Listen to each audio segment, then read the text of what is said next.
Dhanik Bharat educational institutions inter IIT JEE NEET admission open. ఇక ఆంధ్రప్రదేశ్ రాష్ట్ర విద్యార్థులకు బిగ్ అలర్ట్ వచ్చేసింది.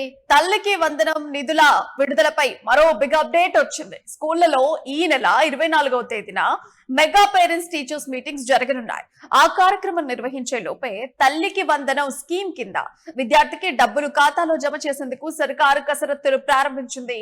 ప్రాథమిక సమాచారం ప్రకారం చూస్తే జూలై 16, 17, 18 తేదీల్లో డబ్బులు రిలీజ్ చేయనున్నారు. ఇక ఈ మేరకు ఈ పథకానికి సంబంధించి తొలి విడతలో 10,049 కోట్ల రూపాయల నిధులకు పరిపాలనా అనుమతులు కూడా నేడు వచ్చే అవకాశం ఉన్నట్లు కూడా కథనాలు వస్తున్నాయి. కొత్తగా బడిలో చేరే వారికి రెండో విడతలో నిధులు విడుదల చేస్తారని కూడా తెలుస్తోంది. కాగా ఈ పథకం కింద ఒక్క విద్యార్థికి 13,000 రూపాయల చొప్పున జమ అవుతాయి. మరో 2,000 పాఠశాల నిర్వహణ కోసం వాడుకోమన్నారు. అయితే ఆంధ్రప్రదేశ్ లో బడులకు వెళ్లే పిల్లల తల్లులు ఎంతో కాలంగా కూడా ఎదురు చూస్తున్న తల్లికి వందనం పథకం అమలు దిశగా కూటమి ప్రభుత్వం అడుగులు వేగవంతం చేసింది.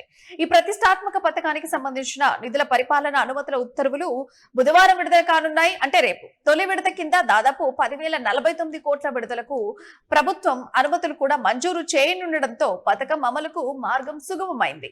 దీని ద్వారా రాష్ట్ర వ్యాప్తంగా దాదాపు 40 లక్షల మందికి పైగా తల్లులకు సుమారు 66.9 లక్షల మంది విద్యార్థులకు లబ్ధి చేకూరనుంది.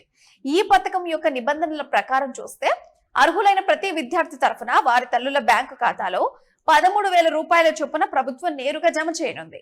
మిగిలిన 2,000 రూపాయల నిధులను ఆయా పాఠశాలల నిర్వహణ, మౌలిక వస్తువుల కల్పన ఖర్చుల కోసం ప్రభుత్వం పాఠశాలలకే నేరుగా కేటాయించనుంది. ప్రస్తుతం విద్యా సంవత్సరం ప్రారంభమై అడ్మిషన్ల ప్రక్రియ ఇంకా కొనసాగుతుండటంతో కొత్తగా పాఠశాలల్లో చేరే విద్యార్థుల వివరాలను సేకరించి వారికి రెండో విడతలో నిధులను విడుదల చేయాలని ప్రభుత్వం అయితే నిర్ణయించింది.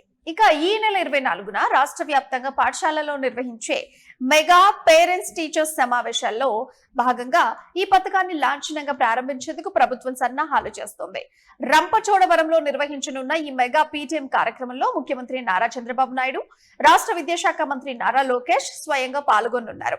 ఈ పండుగ వాతావరణంలోనే లబ్ధిదారులైన తల్లుల ఖాతాల్లోకి నిధులను విడుదల చేసేందుకు విద్యాశాఖ పక్కా ప్రణాళికతో ఇప్పుడు ముందుకు సాగుతోంది. అయితే ఈ పథకం కింద అర్హులైన ఎస్సీ విద్యార్థులకు సంబంధించి ప్రభుత్వం కొత్త రూల్స్ కూడా తీసుకొచ్చింది.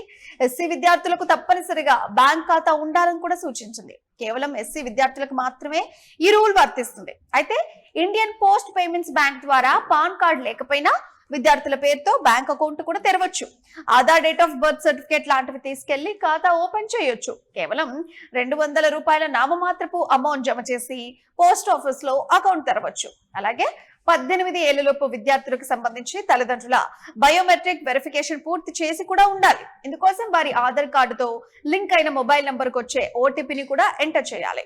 విద్యార్థులు బ్యాంక్ అకౌంట్ తెరిచి ఎన్పిసిఐ మ్యాపింగ్ కూడా చేసుకోవాలి. దీంతో తల్లికి వందన నిధులు అందుకోవడంలో ఎలాంటి ఇబ్బందులు ఉండవు. అయితే ఎన్పిసిఐ సీడింగ్ చేసుకోకపోతే డీబీటీ ప్రక్రియ ద్వారా డబ్బులు అయితే అకౌంట్ లో పడవు. దీంతో అకౌంట్ ఓపెన్ చేయడంలో ఏమైనా ఇబ్బందులు గనక ఉంటే సమీప అధికారులను సంప్రదించాలని ప్రభుత్వం తెలిపింది.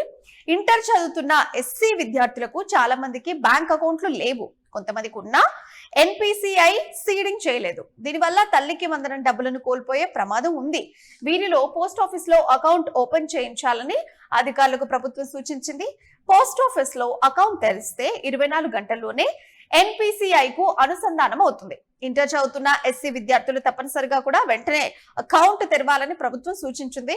ఒకసారి అకౌంట్ గనక తెరిస్తే ఇంటర్ సెకండ్ ఇయర్ లో తల్లికి వందనం నిధులు అందుకోవడంలో ఇబ్బంది ఉండదని చెప్పేసి స్పష్టం చేసింది.